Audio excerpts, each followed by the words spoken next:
Are we back? Is Gran Turismo actually back? After a long absence, skipping over an entire console generation, we can firmly say, yes, Gran Turismo is back.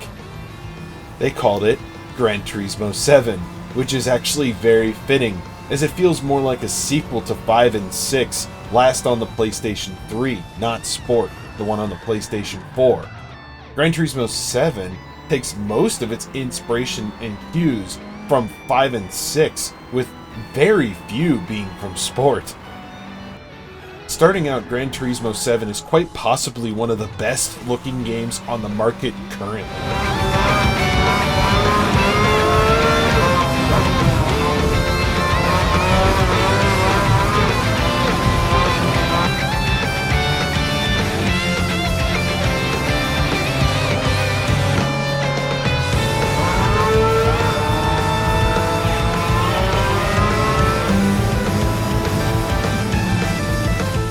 Textures are extremely high quality. The lighting and reflections with the PlayStation 5's ray tracing capabilities really shine here, pun intended. Sometimes as you drive, you'll see the reflection of the dash in your windshield, the lights and signs from buildings reflecting in puddles of water on the ground. The lighting bounces off cars in a very smooth arc, just like real life. The visual level of detail is, as far as I can tell, unrivaled. Check the video on YouTube titled Gran Turismo 7 vs. Real Life by Will L. He did like a track race on Laguna Seca in a Volkswagen and also did it in Gran Turismo 7. He has them side by side, and really the only thing that gives away that Gran Turismo 7 is a video game is the camera angles. In Gran Turismo, they're very stagnant, stationary, whereas in the real life, he's got it mounted to his helmet, so he's looking around a lot. Right away, you're forced to watch an 8-minute intro video without being able to skip it. At first, you may really want to or even walk away, but don't. There's really only one word that can describe it once it has passed: exquisite. The first hits with the soundtrack in this video are more piano, and it's like a history lesson that quickly divulges into the best version of Moon Over the Castle yet. And if you're a longtime fan, this will probably hit you pretty hard.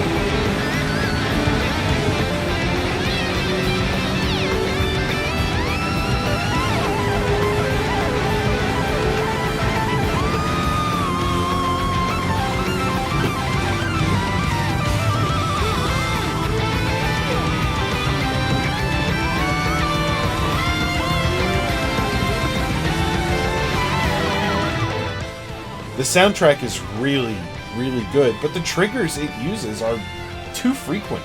It causes to change very often. Constantly you'll hear like 20 seconds of a song before you change menus and it plays something totally different. Lastly, on sound, the car exhaust is absolutely perfect.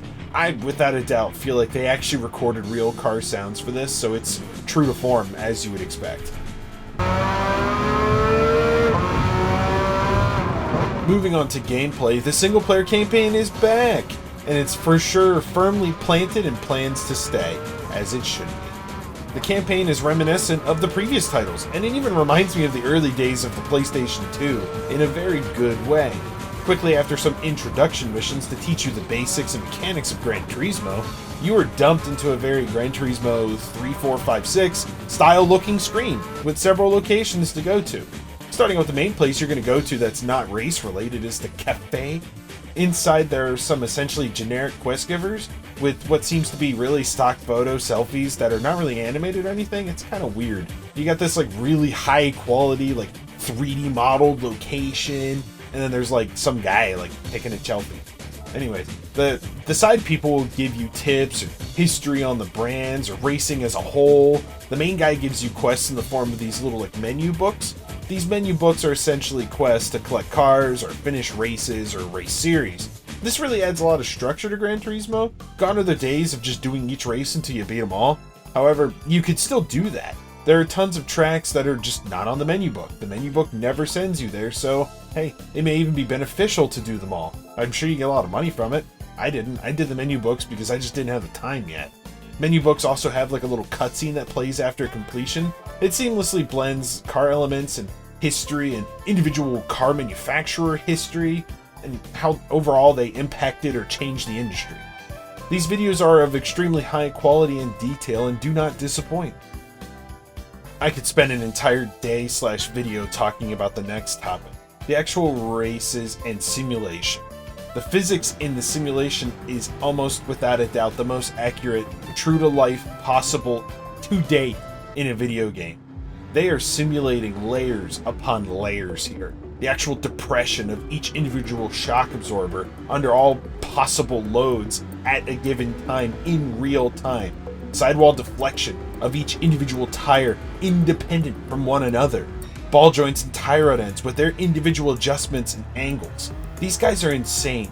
The amount of math that is being done at any given time while you're driving would give a mathematician a freaking heart attack.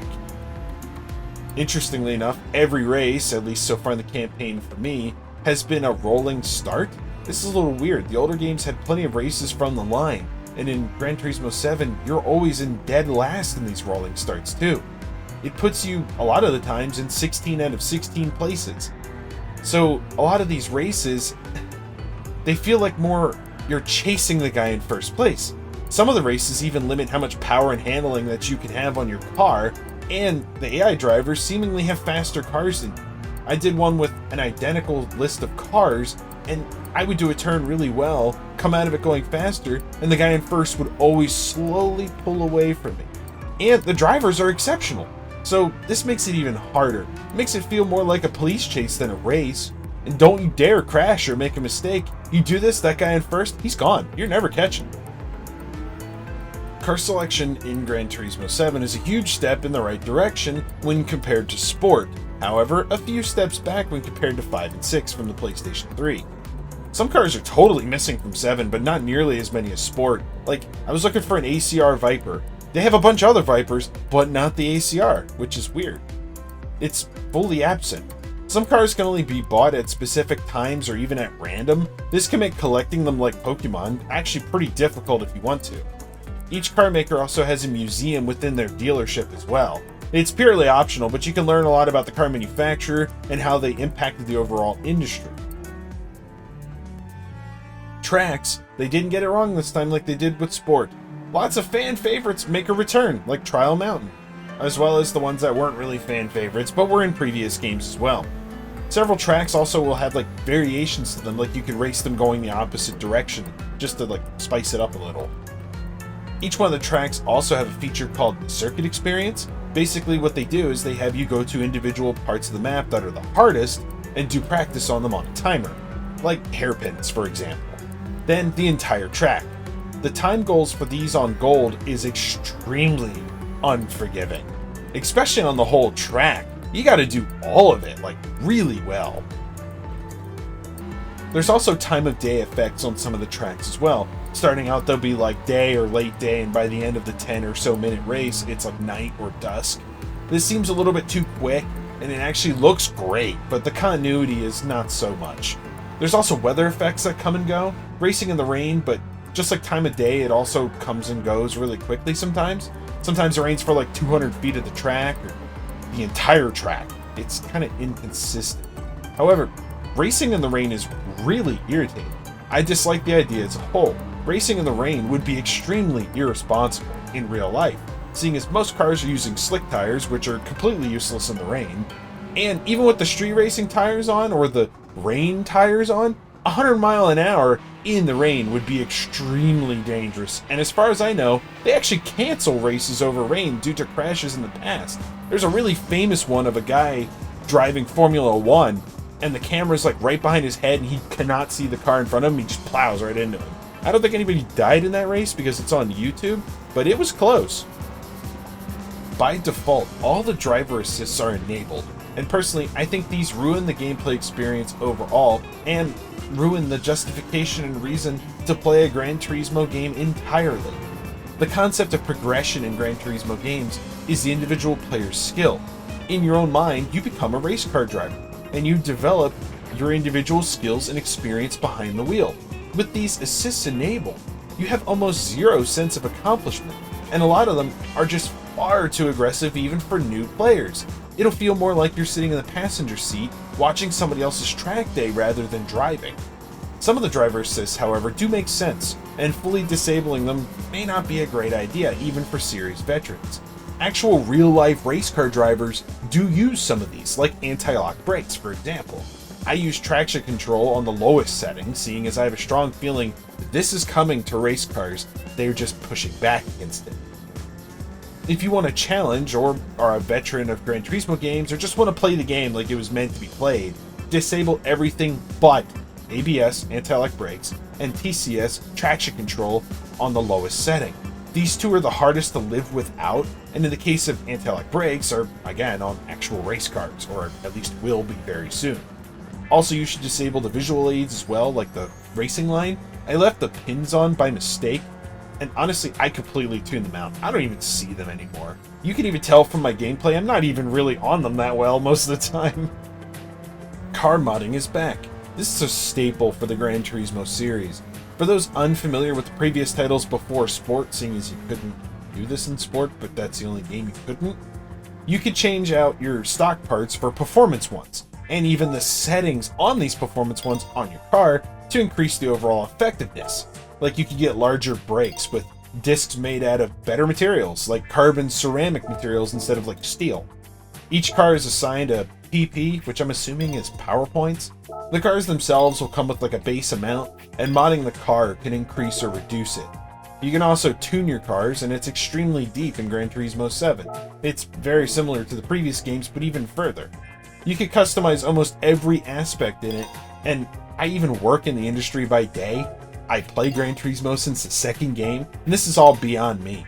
Like, I understand how all this works. I understand what it all means, but I don't know how that one little setting is going to affect the car going around a turn and make it, like, turn 1 millimeter better. But it has a lot of options. Car customization visually got a huge uplift in Gran Turismo 7 as well.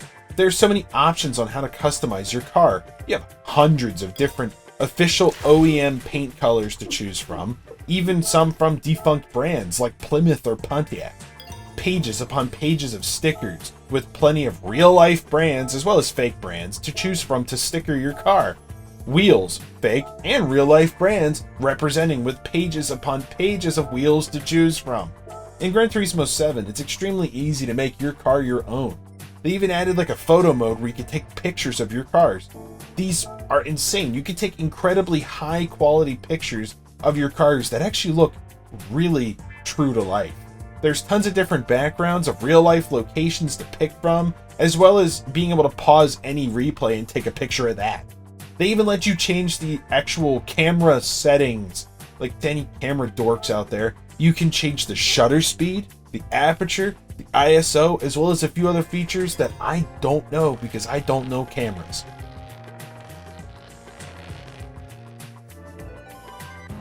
Now, some people are really mad about the inclusion of microtransactions in Gran Turismo 7. And I gotta say, I get it. A lot of cars in this game are extremely expensive. However, a lot of the races actually give you a decent amount of cash. Previous games had $1 million cars with races that give you like $1,000 for winning. Whereas 7 has some of the same $1 million cars, but some of the races will give you like 30 grand. I feel like most of the people complaining about the microtransactions haven't really played too much Gran Turismo before or are recent pickups. They also added these like daily challenges. Basically, it's just miles driven, and at the end of them, they give you like a loot crate. And personally, I do not like these loot crates, seeing as I've had 10 of them, and I've gotten the worst option out of all of them but like 3. Some of them can even be like a few million or even multi-million dollar cars, and then it's like, here's 50 grand, good luck. Overall, the microtransactions don't really seem like that big of a deal. If you do the dailies, which honestly it's just basically 2 races because it goes based off how many miles you drive, you get a decent amount, and it gets better each day. Realistically speaking, if you're worried about the microtransactions or if this was maybe putting you off, I wouldn't let it do that. They're really not that big of a deal, and a lot of people are honestly overreacting.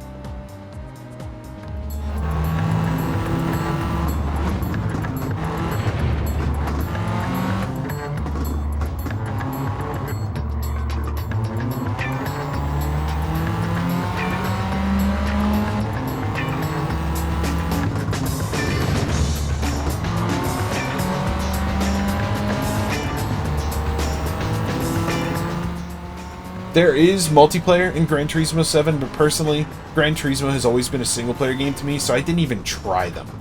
For some reason, you actually need an internet connection to play the single-player, though, so inevitably, when in time they pull these servers offline, just like Sport, the game's dead. Licenses are back. Just like the previous games, they're insanely difficult to get gold. Gran Turismo 7 also has a very unique implementation of the PlayStation 5's DualSense controller.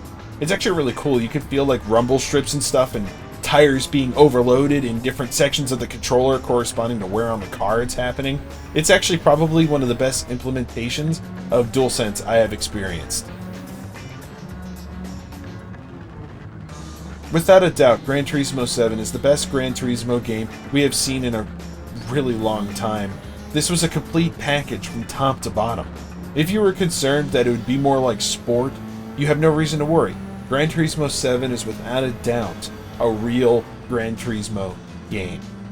7 can be described in one word, like its intro movie: exquisite. The reward was never the money. It was never the cars. It's the feeling of actually improving. It's the feeling of getting better and understanding your skill set, your time behind the wheel. It's more understanding deeply that Gran Turismo 7 is a car experience, not a racing game. It is a complete experience, understanding the history of automakers, the culture it spawned, learning how cars were made, how they react to different things. You are more of a student to the auto industry than a gamer when you play Gran Turismo 7. I'm personally glad to see the return of this series.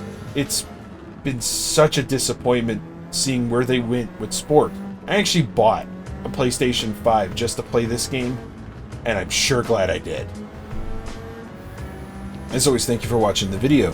Leave a like on the video if you liked it, or a comment if you have suggestions on what to play next, the video content or critique, or whatever.